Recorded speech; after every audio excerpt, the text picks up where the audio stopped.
vamos a comenzar por la parte de las diferentes celebraciones que hay en nuestra Iglesia Católica, y eso sí me interesa que lo anoten.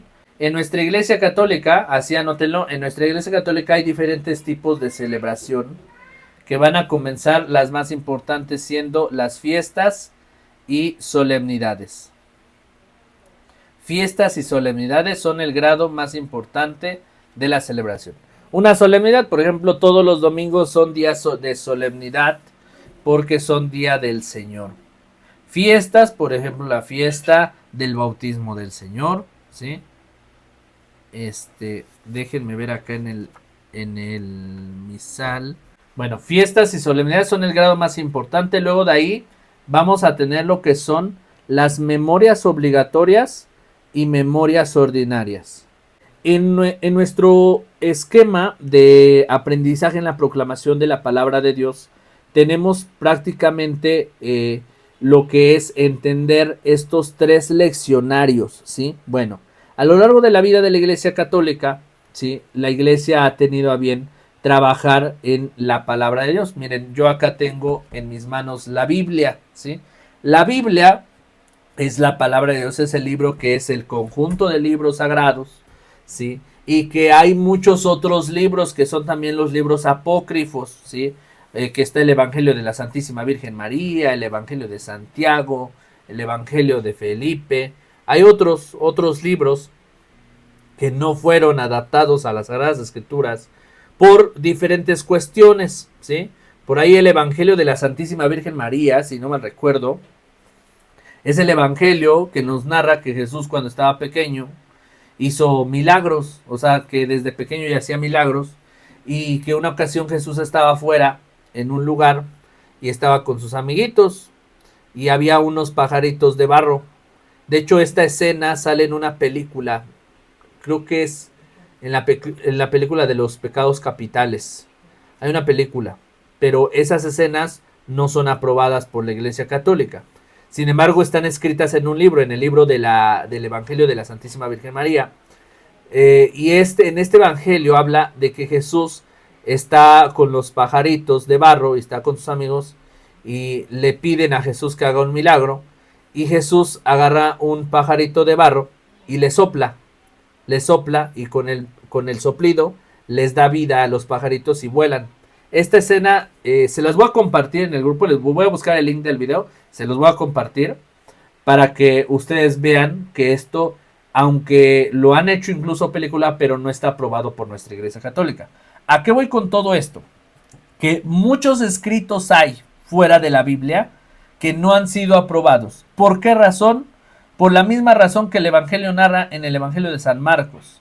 Muchas otras cosas fueron escritas, pero solo nos interesa lo que está escrito ya para que ustedes crean. O sea, muchas otras cosas sucedieron. La vida de Jesús no se puede resumir solo en el Evangelio. Hay muchas otras cosas que no sabemos a ciencia cierta y que pudieron ser escritas, sucedieron de diferente manera, pero no están aprobadas por la Iglesia Católica por la razón de que pueden confundirnos en nuestra vida espiritual, nos pueden confundir en nuestra forma de vivir y por lo tanto, si no nos llevan a Jesús, entonces omitimos este evangelio, omitimos este escrito. Entonces se tomaron mucho tiempo para formar lo que son las Sagradas Escrituras y ahora con el tiempo la misma Iglesia Católica con los obispos, sacerdotes, diáconos, se reunieron a través de sínodos y concilios para poder realizar estos libros, los leccionarios 1, 2 y 3, que son libros litúrgicos especiales para la celebración. Así que no podemos ocupar una tablet, un celular o algún otro dispositivo. No, para eso están los libros sagrados. Y estos libros son la misma Biblia, pero de manera estructurada. En los 3 leccionarios vamos a encontrar las mismas lecturas en sus diferentes ciclos. Vamos a encontrar las lecturas conforme al año litúrgico. Todo el tiempo ordinario, luego el tiempo de Adviento, tiempo de Cuaresma, tiempo de Navidad, tiempo de Pascua. Y vamos a entender hasta en la parte de atrás. Ahorita vamos a ver cómo está la estructura. pero hasta la parte de atrás vamos a tener todo el santoral, ¿no? Todas las lecturas especiales de los santos para las diferentes celebraciones.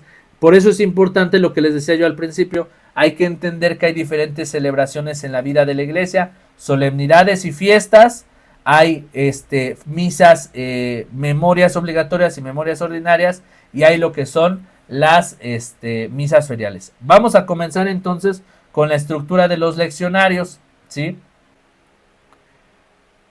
Y ahorita les voy a explicar lo que les estaba dictando, ¿no? La estructura actual, además de presentar frecuentemente los textos más importantes de la escritura, favorece la comprensión de la unidad del plan divino mediante la correlación entre las lecturas del Antiguo Testamento y del Nuevo Testamento, centradas en Cristo y en su misterio pascual. Es muy importante tener en las parroquias los 3 leccionarios, aunque normalmente solo se ocupan el 1 y el 2, es importante tener los 3. Y ahorita veremos por qué el 1 y el 2 son los más frecuentes y que no se ocupan siempre. Observemos lo siguiente. En cada tiempo del año litúrgico, las lecturas de la misa se van a agrupar en 2 series.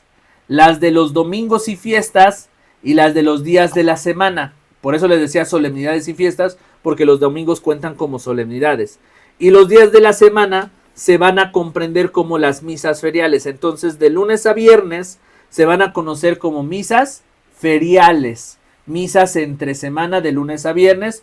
Los días sábados son días dedicados a la Virgen María, aunque de hecho la estructura de la liturgia para las lecturas del día sábado normalmente son muy variantes, porque hay misas de bautismos, 15 años, bodas, primeras comuniones, fiestas patronales, etcétera, ¿no? Entonces el sábado como que es un día más libre para elegir la estructura litúrgica de las lecturas para ese día. Y de lunes a viernes pues van a ser conocidas como misas feriales, algo que ya les comentaba en la primera sesión. Lo que es la misa ferial va a tener nada más una lectura, el salmo, aclamación y el evangelio. De momento ustedes ahí se van a confundir, oye, ¿por qué? Cuando lleguemos a ir a misa entre semana, oye, ¿por qué no hay segunda lectura? Bueno, porque así es la estructura. De lunes a viernes solamente llevará una lectura, no habrá la segunda lectura. Y además, de lunes a viernes no habrá uso del incensario, naveta, cruz alta, ciriales.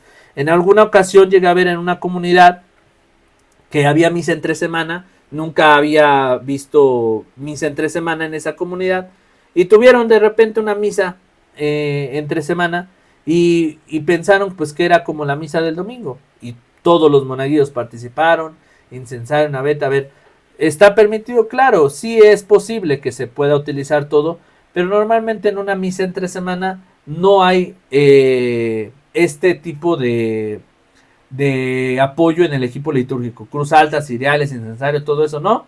Normalmente la misa entre semana es una misa más sencilla, sin utilizar todo el equipo litúrgico. Y esto con la intención de darle el sentido propio a la solemnidad del domingo, que solamente el domingo se haga más solemne la celebración. Por ejemplo, igual, de lunes a viernes el salmo tiene que ser recitado, ¿sí? Y el domingo tiene que ser cantado todo. El estribillo y las estrofas, todo. Y entre semana, pues rezado nada más, rezado. Ahora, también en el tiempo de Cuaresma vamos a tener algunas especificaciones con el tema del Salmo, que nada más se rece y no se cante, aunque sea domingo, por el tema de Cuaresma, que nada más se cante, porque estamos en tiempo penitencial. Incluso, de hecho, el coro no participa en la Cuaresma con instrumentos, tendría que ser solo cantado a capela, pura voz. Y esto es para irle dando el sentido a, pues, lo que nosotros conocemos como la penitencia, la misericordia. Dice, en esta última serie se organiza un ciclo de 2 años en el tiempo ordinario.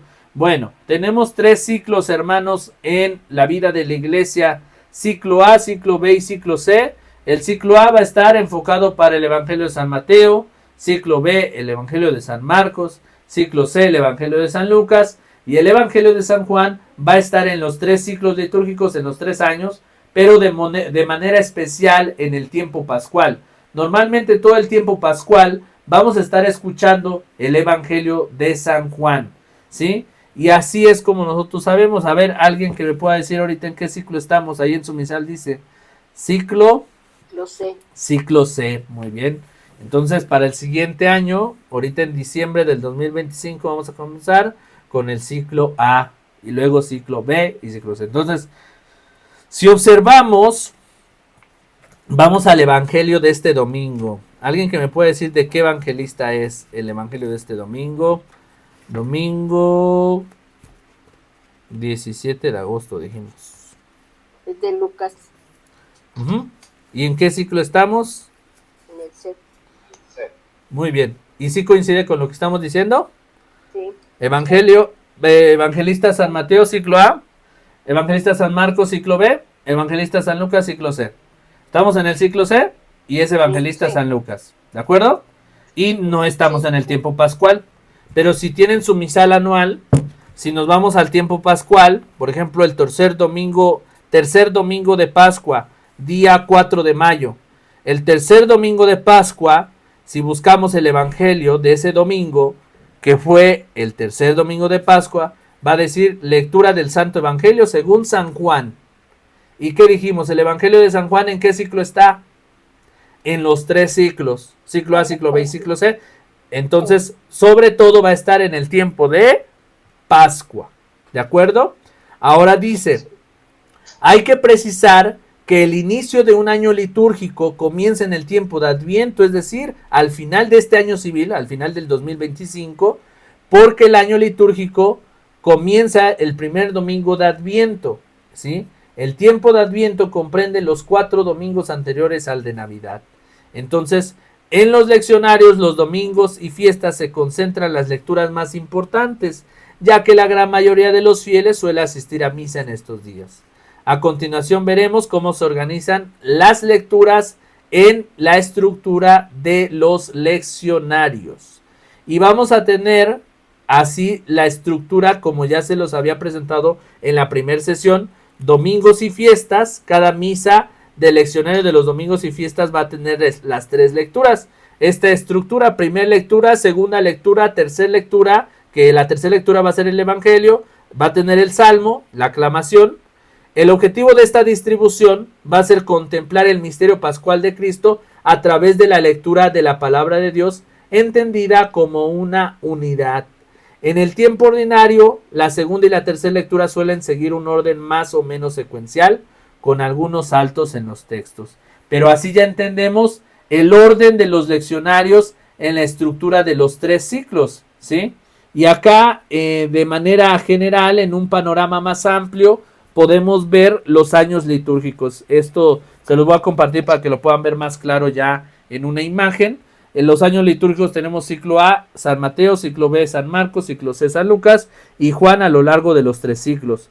Los ciclos por los días entre semana del tiempo ordinario y otros días especiales. Durante el año hay 2 tipos de lecturas diarias. Estas son llamadas ciclo litúrgico 1 y 2. Los años impares pertenecen al ciclo 1 y los pares al ciclo 2. Ok, bueno. ¿Cómo entendemos esto? A ver, en el leccionario van a venir divididas las lecturas de todos los domingos y las lecturas de las misas feriales. ¿Cuáles dijimos que son las misas feriales? De lunes a viernes. ¿De acuerdo? El domingo, por excelencia, va a ser pues Día del Señor. El sábado va a ser para misa de María o misa de 15 años o misa, etcétera, ¿vale? Es diverso. Pero de lunes a viernes, la estructura que van a tener los leccionarios va a ser con 2 ciclos, ciclo 1, 2, que para que no se confundan, debemos entenderlo con años pares e impares, ¿sí? Entonces, cada día, por ejemplo, el día de hoy que estamos a día miércoles 13 de agosto, el leccionario nos va a ofrecer 2 esquemas de lecturas, ¿sí? Si ustedes abren el leccionario en el tiempo que les corresponde, que estamos en el tiempo ordinario, vamos a abrir en el miércoles de esta semana y va a decir año par y va a traer primera lectura, salmo, segunda lectura, aclamación y evangelio. Y luego va a decir el año impar, ¿sí? Va a traer las 2 versiones del año par y el año impar. La pregunta es, ¿cuál voy a elegir? Por ejemplo, el día de hoy, si abriera yo mi leccionario, ¿qué esquema de lecturas elegiría? ¿El año par o el año impar? Impar. ¿En qué nos vamos a basar para poder tener esta respuesta? Simplemente en el año civil, que estamos en el 2025. 2025, ¿es un número par o impar? Impar. Impar. Entonces ahí nos vamos a ir al año impar. Si estuviéramos en el 2030, un ejemplo, para el 2030, ¿es un año par o impar? Par. Un año par. Par. Entonces vamos a tomar las lecturas que dicen año par. Y ahí va a traer las lecturas, me parece que es la primera lectura, el Salmo, segunda lectura. Y el Evangelio para los dos años, que es el par impar, lo va a traer aparte. Pero sobre todo me interesa mucho que identifiquen cuando abran ustedes el leccionario a qué se refiere año par o impar, pues se refiere al año civil. Y ahí vamos a poder elegir la estructura del leccionario. Según la estructura de los 3 leccionarios, correspondía a los 3 ciclos litúrgicos. Aunque hablando en materia, algunos ya sacristanes, yo no he tenido la oportunidad de tener el leccionario 3 en mis manos, solo el 1 y el 2. Y en la estructura de estos leccionarios viene de la siguiente manera. Va a comenzar con el tiempo de Adviento, con los 4 domingos, ¿sí?, de Adviento. Luego va a traer el tiempo de Navidad con todas estas celebraciones, la Natividad del Señor, misa vespertina de la vigilia, misa de medianoche, misa de la aurora, misa del día, la Sagrada Familia, Santa María Madre de Dios, domingo después de la Navidad, la Epifanía del Señor y el bautismo del Señor. Con el bautismo del Señor se va a inaugurar el primer tiempo ordinario y van a ser aproximadamente entre 6 a 8 domingos del primer tiempo ordinario, ¿sí? Y después se va a continuar hasta después de la Pascua. Va a venir la Cuaresma, va a venir la Pascua y después de la Pascua va a ser el segundo tiempo ordinario largo hasta terminar con los 33, 34 domingos del tiempo ordinario. Ahora bien, en el tiempo después de la Navidad, del bautismo del Señor, si ustedes observan bien, el tiempo de Cuaresma. Y en el tiempo de Cuaresma vamos a tener lo que son los 6 domingos, que son domingo 1, 2, 3, 4, 5 y el domingo de Ramos. Va a concluir con el domingo 6, que es el domingo de Ramos. Y de ahí nos vamos a ir con el tríodo pascual en los leccionarios. Y después va a venir el tiempo pascual. Y el tiempo ordinario va a venir hasta después, todo el tiempo ordinario parejo. Si ustedes se dan cuenta, ahí no viene la parte del tiempo ordinario, porque el tiempo ordinario va a venir junto, desde el primer domingo hasta el 34 domingo del tiempo ordinario, con la fiesta de Cristo Rey. En el calendario litúrgico sí está separado el primer tiempo y el segundo tiempo ordinario. En la estructura de los leccionarios no. En la estructura del leccionario va a venir separado Adviento, Navidad, Cuaresma, Tríodo Pascual, tiempo pascual y después todo el tiempo ordinario. Si ustedes abren un leccionario, va a decir primer domingo tiempo ordinario, segundo, tercero, cuarto, quinto, sexto, séptimo, octavo, noveno, décimo, hasta el 34 con la fiesta de Cristo Rey del Universo. Y después, hasta el final, va a traer las diferentes celebraciones de las diferentes fiestas del año y lo que se conoce como el santoral. Por ejemplo, algún santo que se celebra durante el año va a traer ahí algunas lecturas específicas. Algunas no van a traer como que lecturas específicas porque se toman las del día, ¿sí? Algunas lecturas se van a tomar las lecturas propias del día, aunque se celebre el santo. Bueno, esa estructura la va a mantener el leccionario para los 3 leccionarios, ¿sí? Y acá les voy a mostrar lo que es otro esquema de lo que venimos encontrando en los leccionarios. Se ve un poco borroso, pero ya en la diapositiva que les voy a mandar se va a ver más claro en su dispositivo para que lo impriman. El leccionario 1, por ejemplo, nos va a traer los diferentes tiempos. ¿Qué va a traer? Pues lo ordinario de las lecturas de la misa. ¿Qué va a traer? Pues la primera lectura, el salmo, la aclamación y el evangelio. En el caso de las misas entre semana.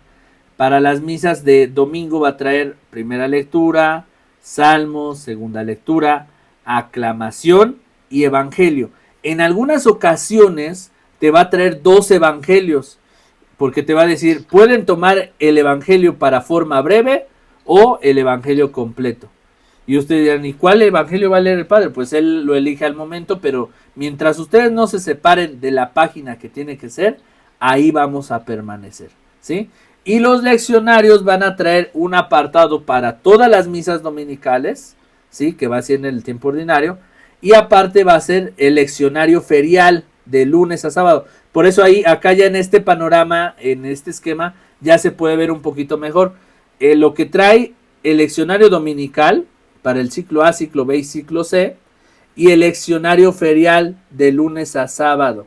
Las lecturas de los domingos del ciclo A, ciclo B, las lecturas de lunes a sábado, durante el tiempo ordinario se va a llamar en las lecturas feriales año par impar, y en las fechas especiales estarán en el calendario al final de cada leccionario. Vamos a encontrar todas las misas con fechas especiales, ¿sí? Entonces, como tal, este es el panorama general, ¿sí? De lo que viene siendo el leccionario 1 y el leccionario 2, que miren, si ustedes observan, en el leccionario 1 tenemos ciclo A, ciclo B y ciclo C, ¿sí? Leccionario 2 también nos va a traer ciclo A, ciclo B y ciclo C. ¿Sale? Por eso el leccionario 3 ya no se ocupa, tiene el mismo orden. Pero yo le digo, yo no he tenido oportunidad de ver alguno de estos leccionarios. No he tenido la oportunidad del 3, sobre todo el 3. El 1 y el 2, sí. Adelante, ¿quién? Hermana Susana, adelante. Sí, yo sí tuve esa oportunidad, hermano, de verlo apenas. Sí. El 3 trae el santoral completo y las misas votivas. Entonces, es prácticamente lo que tiene más. Ok, sí, viene nada más un poco más completo con referencia a algunas otras celebraciones. Sí. Y esa era mi pregunta porque normalmente en todas las parroquias contamos con leccionario 1 y 2. Ambos leccionarios cuentan con los 3 ciclos, ¿sí? Por eso es que algunos hasta incluso nada más tienen, creo que leccionario 2. Y cuando algunas capillas van iniciando, ¿sí? Pues tienen nada más el leccionario 2 y las lecturas que no encuentran luego las van ocupando del misal anual o del misal mensual. El misal anual o misal mensual, ¿pueden ser libros propios para la liturgia? Sí. Solamente en caso necesario, ¿sí? O sea, cuando no hay todavía esta oportunidad de que tengamos un leccionario, pero la idea es que trabajemos para tener los leccionarios. Luego a veces es muy triste, fíjense, que ya están trabajando por el techo, las bancas, el piso, y seguimos leyendo con el misal mensual. Eso es muy triste, ¿sí? La idea que es que ustedes como proclamadores también promuevan que se compren los libros. Si los libros también ya están deteriorados, hermanos, hagamos la promoción de hacer una kermés, algo, para comprar nuevos libros, los leccionarios, el misal romano. O sea, de verdad me ha tocado ver misal romano que ya está, de verdad, peor que tu diccionario de la escuela. ¿Han visto los diccionarios de los niños? Cómo están todos ya destartalados, desconchinflados. Pues así luego vemos los misal romano, porque es algo que se ocupa todos los días. Entonces hay que promover el buen uso de los leccionarios del misal y que los compremos, que se utilicen, ¿de acuerdo? Ahora, dentro de la proclamación de la palabra de Dios va a entrar esta parte también de conocer los diferentes, pues los diferentes rituales, ¿sí? Aunque ustedes dirán, oye Daniel, pero nosotros solamente pasamos a pues nada más pasamos a leer, no estamos pasando a celebrar el sacramento. ¿Por qué nosotros tendríamos que tener la parte de ¿por qué tendríamos nosotros que, que saber sobre el ritual?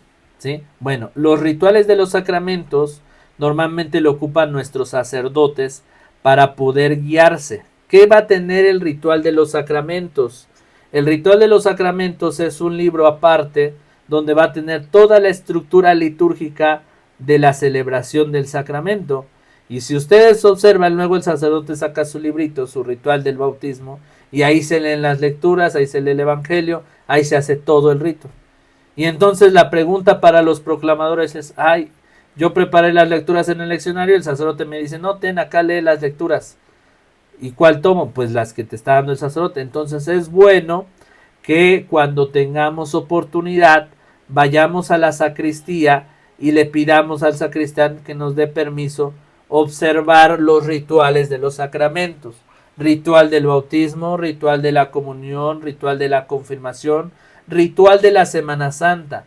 En estos rituales vamos a observar la misma estructura de la que hablábamos al principio, que es la liturgia de la palabra. Esta liturgia de la palabra pues nos va a hacer entender que prácticamente tenemos la misma estructura. Primera lectura, salmo, segunda lectura, aclamación y evangelio. Solamente que los rituales van a traer ya lecturas propias del sacramento. Por ejemplo, en el ritual del bautismo va a traer como 4 o 5 diferentes formas, diferentes lecturas para diversificar la celebración. Porque luego el sacerdote tiene varios bautismos y dice, bueno, ahorita ya ocupé unas lecturas, al ratito ocupo otras. Entonces para eso se hace. Y ya el sacerdote elige. Y esas lecturas va a tener primera lectura, salmo, aclamación y evangelio para que se hagan sobre el bautismo. Y esas lecturas van a hablar del bautismo en sus diferentes esquemas. Pero sería bueno que lo revisen. Solamente lo que va a traer es la diversificación de varias lecturas. Y por eso es que para el día sábado no hay como tal una estructura de lecturas, sino va a cambiar conforme al tipo de celebración que se esté realizando en ese día. ¿De acuerdo? Entonces, ¿hasta aquí alguna pregunta con respecto a los rituales también y los leccionarios?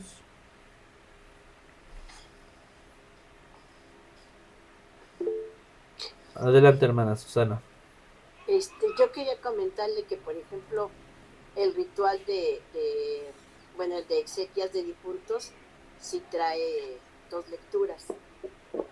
Primera lectura, segunda lectura y el salmo.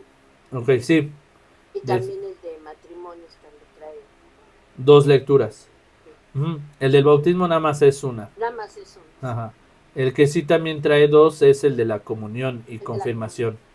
Sí, el único que trae nada más una es el del bautismo. Sí. ¿Qué más con respecto a esto? Y sí difiere mucho del celebrante porque, por ejemplo, cuando nosotros nos toca algún diácono o algún otro sacerdote viene a ayudar a la parroquia, nos dicen, no, la primera lectura de Macabeos o la primera lectura de esta, o sea, así no los cambian. Entonces por eso usamos el ritual para que pues ahí nos vamos, así que sí buscamos, pero ya en un libro más pequeño que si lo hiciéramos del leccionario. Sí, se me olvidó la pregunta que era con respecto a que todo cambia con respecto al celebrante, ¿sí? Algo que también sucede en nuestra iglesia es que todo va a depender de las decisiones que tome la autoridad litúrgica. Recuerden que nosotros siempre vamos a estar a disposición de lo que diga el celebrante, ¿de acuerdo? Entonces, esto sobre todo pasa en Semana Santa, el Sábado Santo. Sábado Santo, cuando celebramos la gloria del Señor, algunos sacerdotes solamente toman 3 lecturas con 3 salmos. Normalmente son 7, porque en las 7 lecturas con sus 7 salmos vamos a escuchar toda la historia de la salvación. Sin embargo, habrá sacerdotes que digan, bueno, por cuestión de tiempo, para que no se aburra la gente, para que la gente no se vaya, y tendrán sus justificaciones. Solo tenemos 3 lecturas, ¿sale? Pero en realidad la liturgia se ha preparado para que ese día especial se tomen las 7 lecturas. Solamente es una vez en la vida celebrar la vigilia pascual. Entonces solo es una vez al año que se celebra, para que pues por lo menos ese día vayamos dispuestos a estar sentados escuchando la palabra de Dios, toda la historia de la salvación. Bueno, entonces es importante que al final el que toma la decisión sobre las lecturas es el sacerdote. Cuando preparemos una lectura o un esquema de lecturas de alguna celebración especial, recuerden que aunque nosotros preparamos en el leccionario las lecturas, al final el sacerdote va a tomar la decisión de ocupar otras lecturas. Por ejemplo, en la celebración de un sábado, y que el sábado se celebra la fiesta patronal de Santa Mónica, un ejemplo. Y ese día son las primeras comuniones, ¿sí? Entonces, ¿qué lecturas se toman? ¿De la primera comunión o lecturas de Santa Mónica? Bueno, vamos a preparar los dos esquemas de lecturas, pero el sacerdote será el que va a elegir. Y antes de iniciar la misa le vamos a decir, padre, ¿qué lecturas va a ocupar? ¿Las del santo del día o las de la comunión y la confirmación? Y ya va a decir, no, pues las de la comunión. Ah, bueno, pues agarramos las lecturas de la comunión. Ah, no, pues las de Santa Mónica. No, pues tomamos las de Santa Mónica. Pero hay que preparar los 2 esquemas o los 3 esquemas, porque a veces hay lecturas de la confirmación, de la comunión y de el santo. ¿De acuerdo? Y ya el que decide eso es el sacerdote. Pero ustedes, con su equipo litúrgico, con los proclamadores, tienen que estar preparados con 3 o 4 esquemas de lecturas. Es muy importante eso. Bueno, vamos a pasar a la parte del ministerio del lector, ¿sí? Como esta parte conclusiva del curso, que toda palabra sale de la boca de Dios, dice en Mateo 4:4. Recordemos que nuestro servicio en el altar será de la misma forma que el sacerdote. El sacerdote es un ministro consagrado, pero nosotros también participamos en el altar, y nosotros vamos a participar en el altar de la palabra. Y nosotros vamos a dar la palabra de Dios al pueblo de Dios. Somos proclamadores. Entonces, toda palabra que sale de nuestra boca para proclamarse es palabra santa, es palabra sagrada. Y por lo tanto tenemos que ver, pues, quién puede y quién no puede leer las lecturas en la misa. Ustedes sí sabían quién puede y quién no puede. Bueno, primero lo primero. La palabra de Dios, ¿sí?, es palabra que va a edificar a la iglesia. Y proclamar se va a significar alzar la voz, leer la voz y hacer vida la historia de la salvación. Y por eso nuestro testimonio, hermanos, tiene que entregarse de manera auténtica a la voluntad de Dios. Yo entiendo que hay personas que a veces no están con un testimonio correcto. Personas que a veces dicen, bueno, yo quiero leer la palabra de Dios, pero estoy viviendo en unión libre. Bueno, a lo mejor al principio vamos a tener esta situación. Podemos pasar a leer, no estoy en gracia de Dios, pero con el tiempo yo tengo que decir, pues mi respuesta al Señor en este testimonio de ser proclamador, me voy a casar por la iglesia. Voy a firmar esta promesa frente a Dios en el altar con mi pareja, con la pareja que estoy viviendo, sin esconderme voy a hacer las cosas bien. Y me voy a entregar a la voluntad del Señor, dando testimonio con mi vida. Entonces, al principio, aunque vivo en unión libre, pero si continúo siendo proclamador, la idea es que me pueda yo casar. Igual, si estoy ya divorciado, vuelto a juntar, tengo la forma que buscar de hablar con el sacerdote. Y que por lo menos el sacerdote me vaya llevando este proceso de acompañamiento espiritual, y que él me diga, bueno, pues sí puedes pasar a leer.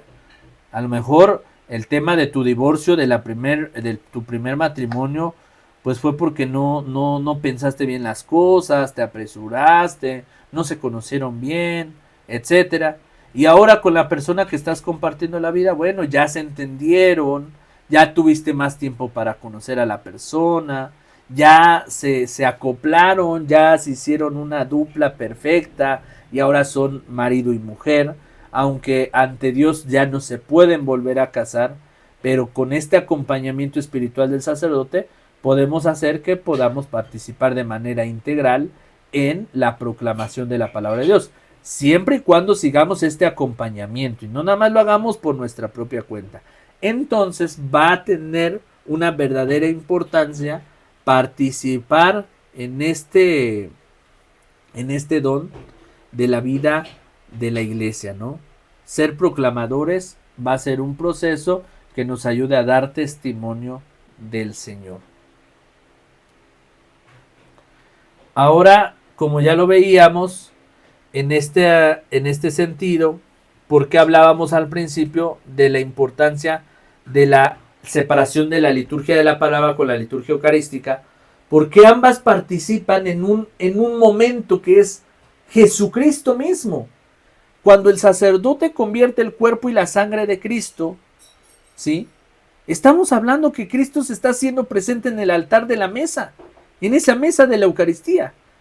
Y cuando entonces el lector pasa a leer al altar de la palabra, en ese momento el lector ocupa su voz para convertir esa palabra, que no tiene sentido estar ahí solamente ahí visible, sino que el lector al momento de pasar y hacer vida la palabra de Dios con mi boca, con mi voz, entonces el lector ya tiene un motivo para ser santo, un motivo para poder decir es que lo que estoy haciendo no es cualquier cosa, estoy proclamando la palabra de Dios, ¿sí? ¿Qué responsabilidad tengo en mi vida de dar testimonio? Que cuando estoy subiendo, ahora imagínense el sacerdote, cuando sube al altar a convertir el cuerpo y la sangre de Cristo, qué gran don se le concede. El sacerdote no puede andar como cualquier persona por ahí, no, porque es una persona que está convirtiendo con sus propias manos el pan y el vino en el cuerpo y la sangre de Cristo. Ahora, ¿cuán más el laico, que es un proclamador, con su voz, con esa boquita que comemos y hablamos, estamos hablando palabra de Dios, que es palabra santa? Cuánto más nuestras palabras en la vida diaria, en nuestra familia, en nuestro día a día, en nuestro trabajo. Nuestra boca tiene que ser instrumento de santidad. Evitemos los chismes, las habladurías, cuidemos lo que hablamos, cuidemos lo que decimos, hermanos. Por eso es importante entender que nosotros estamos participando de la mesa sagrada, aunque no estamos en la mesa de la Eucaristía, pero una cosa nos lleva a otra. La mesa de la palabra va a concluir en la mesa de la Eucaristía. Y aunque nosotros no consagramos el cuerpo de Cristo, pero sí participamos en la proclamación de lo que es sagrado, ¿sí? Y quisiera yo que pensaras en Jesús. Piensa que Jesús es el que te está pidiendo este favor y te dice, hijo mío, quiero que proclames mi palabra, pero quiero que seas santo. Quiero que no solamente desde el altar lo proclames, sino también que tengas oportunidad de proclamar con tu propia vida tu santidad. Y esa es la importancia, que nosotros también vamos a participar en el altar. Y ese altar nos santifica, el altar del amor, ¿sí? Ahora continuamos en esta explicación conclusiva.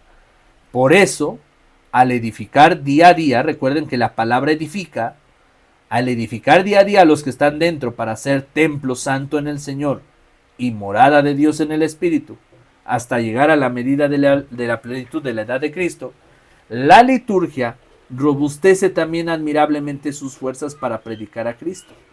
Y presenta así la iglesia a los que están fuera como signo levantado en medio de las naciones, para que bajo de él se congreguen en la unidad de Dios, que están dispersos hasta que haya un solo rebaño y un solo pastor. El ministro lector tiene que hacer que la comunidad se forme en un solo rebaño y en un solo pastor, dando el testimonio bueno, ¿sí? Porque si no, pues no vamos a entender. Bueno, vamos a irnos entonces a quien lee las lecturas en la misa. ¿Quién las puede leer?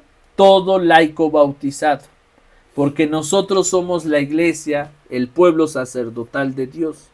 Y entre los actores de la liturgia de la palabra es de particular importancia la figura del lector, quien aunque es el único en leer el texto sagrado, el lector, anima a toda la comunidad que celebra a recibir como palabra de Dios todo cuanto proclama. Entonces, al final, aunque nosotros somos proclamadores, nuestra proclamación se vuelve una proclamación comunitaria, donde todos participan. Por ejemplo, en el Salmo, tenemos que hacer tonos donde las personas entiendan lo que estamos cantando. Y todos podemos participar, incluso mujeres, hombres y niños también, ¿sí? Ahora, como ya lo mencionábamos, la función del lector será proclamar, o sea, a la comunidad que celebra. Y la actitud del lector será la actitud de tomar la escritura y resucitar esa palabra que está muerta, porque nada más está plasmada ahí, y hacer la vida, ¿sí? Hacer la vida. La pregunta ahora está en ¿quién no puede leer y quién sí puede leer? Bueno, resulta que las lecturas, al ser un acto comunitario, tenemos que hacer la pluralidad de lectores. No está permitido que nosotros solos hagamos todas las lecturas, ¿sí? Que yo digo, bueno, yo ya me lo sé y no hay nadie que más ayude. Yo hago primera lectura, salmo, aclamación y evangelio. No. Puede llegar a ser válido en la celebración de entre semana, pero en la celebración del domingo, no. Tenemos que buscar a todos los participantes. Primera lectura, salmo, segunda lectura, aclamación. Si hay secuencia, la secuencia, y el evangelio, pues el sacerdote. Pero tiene que haber pluralidad de lectores para que esto sea algo más participativo, mostrando que la liturgia es un acto comunitario, ¿sí? Y en ese sentido participamos de manera integral. Ahora, concluimos con la parte del perfil de un buen lector. O sea, ¿quién puede ser un buen lector dentro de la celebración de la misa? O sea, ya vimos quién no puede ser y que puede haber manera de participar, pero la intención es entender por qué debe ser un testimonio santo el lector, pues porque en este testimonio estamos proclamando la palabra sagrada, no es cualquier palabra. Entonces, veamos qué dice aquí el texto, ¿no? El perfil de un buen lector, la persona que proclama es un creyente que cumple una verdadera acción ministerial. Una verdadera acción ministerial se refiere a que cuando yo soy proclamador, no solamente tengo que ir a proclamar y ya, sino tengo que, antes del altar, hay todo un proceso. O sea, para que ustedes me entiendan, el altar es el punto máximo donde nosotros llegamos a dar nuestro ofrecimiento a Dios. Pero antes de ahí, hubo todo un trabajo atrás. Por ejemplo, yo para darles este curso, ustedes dirán, oye, Daniel, es un curso de 2 horas, es muy sencillo y muy rápido, vienes y das el curso ya. No es cierto, porque para dar este curso de 2 horas, yo tuve que sentarme tiempo atrás a estudiar la palabra de Dios, a escribir las diapositivas, a darles la información a ustedes, a mandarles mensaje, a hacer la inscripción de los alumnos. ¿Sí me explico? Para poder llegar a este curso, ustedes dicen, bueno, son 2 horas, muy sencillo. Pero antes de acá, esto es el punto culmen porque estamos aprendiendo lo que queríamos saber. Pero atrás de todo esto hay un trabajo para saber toda esta información. Tuve que leer libros, tuve que comprenderlos, tuve que mandarles mensaje a ustedes, tuve que subirles contenido, tuve que informarles. O sea, hay un trabajo atrás. Y cuando llegamos acá, es para entender lo que realmente queríamos ver, que era pues el curso del ministerio del lector. En la misa, de la misma manera, cuando nosotros celebramos la misa, llegamos al altar a vivir lo que hemos preparado por mucho tiempo. Y entonces en el altar se refleja nuestro testimonio de santidad. Una verdadera acción ministerial se refiere a que atrás, abajo del altar, lo que sucede abajo del altar es el ministro proclamador de la palabra de Dios. Tiene que leer la palabra de Dios en casa. Tienen que leer el Génesis, Deuteronomio, Éxodo. No solo el domingo, lean la Biblia. Ustedes más que están en contacto con las lecturas, tienen que saber el contexto amplio de la historia de la salvación, ¿sí? Y tienen que ir leyendo todos los días, proponiéndose leer un capítulo de algún libro. A lo mejor este mes de agosto, voy a leerme el libro del Génesis. Y un día me voy a leer un capítulo. A lo mejor el libro del Génesis tiene 30 capítulos. Entonces en un mes me alcanza muy bien para leer en un mes el libro del Génesis. Y me voy leyendo capítulo por capítulo diario. Y así les recomiendo que lo hagan con los evangelios, para que así vayamos teniendo esta verdadera acción ministerial. Aparte, que no me falte mi hora santa, mi tiempo con el Santísimo, que no me falte mi comunión. Por lo menos, aparte del domingo, que entre semana vayamos una vez a misa de 7 de la mañana o 7 de la noche, pero hay misas entre semana. Que por lo menos me confiese yo una vez al mes, que por lo menos rece yo el rosario una vez a la semana, que me lea yo un libro de algún santo. ¿Ya conoce la vida de San Francisco? ¿Ya conoce la vida de San Agustín? ¿Ya conoce la vida de San Pedro? Hay que leer libros, hay que leer los documentos del Papa. ¿Ya leíste el último documento del Papa? Hay que leer el documento. Toda esa preparación previa es subir a proclamar, y que lo que estoy proclamando no nada más es la palabra, ese es un trabajo que viene atrás. Nosotros cuando vemos al sacerdote que celebra la misa decimos, ay, qué bonito, ¿no? O incluso ustedes también lo han dicho de mí, ay, es que tú explicas muy bien, Daniel, es que tú hablas muy bien y nos compartes el tema.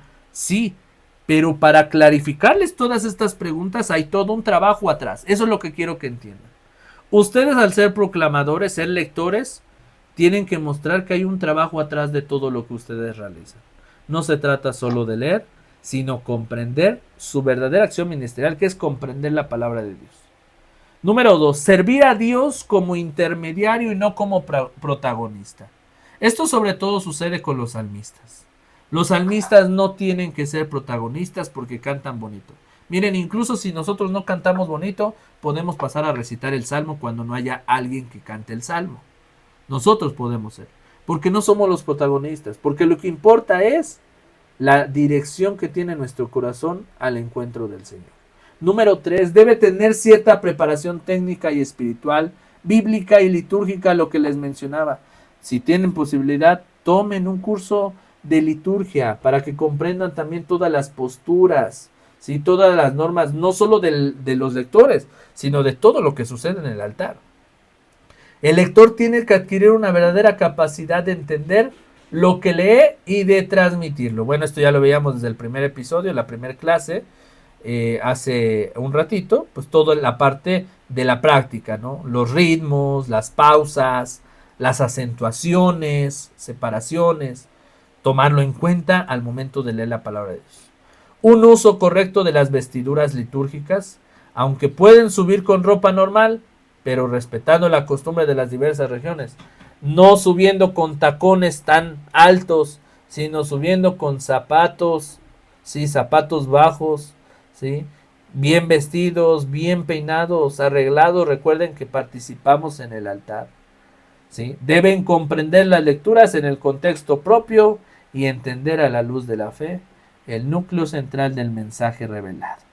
Este es el perfil de un buen lector con el que concluimos el curso del día de hoy, para que esto que nos ha formado hoy en las bases fundamentales de un lector, vayamos y lo realicemos en nuestras parroquias. Tristemente, hermanos, y tengo que concluir con esto, en nuestras parroquias el servicio de lector es un servicio que lo dejamos de lado. Muchas veces el lector es aquel que se elige al momento, hasta luego la propia autoridad litúrgica, que es el sacerdote, dice, a ver, no hay lectores, a ver quién quiere pasar a leer. Esto sucede mucho en las misas de los sábados, en las de bautismos, 15 años o bodas, que como no hay equipo litúrgico, los que participan son los mismos de la quinceañera, de la boda, y les dice el padre, a ver, necesito 3 personas que pasen a leer.